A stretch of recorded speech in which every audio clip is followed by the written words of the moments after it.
এবার আমি দিয়ে নিচ্ছি কড়াইয়ে তেল।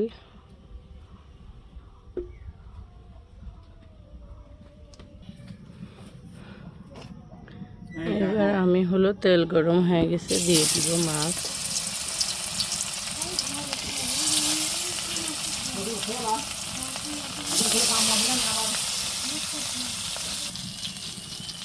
মাছ ভাজাটা হয়ে গেছে, তুলে নিচ্ছি। এবার আমি এই কাঁকরোলটা দিয়ে দিব।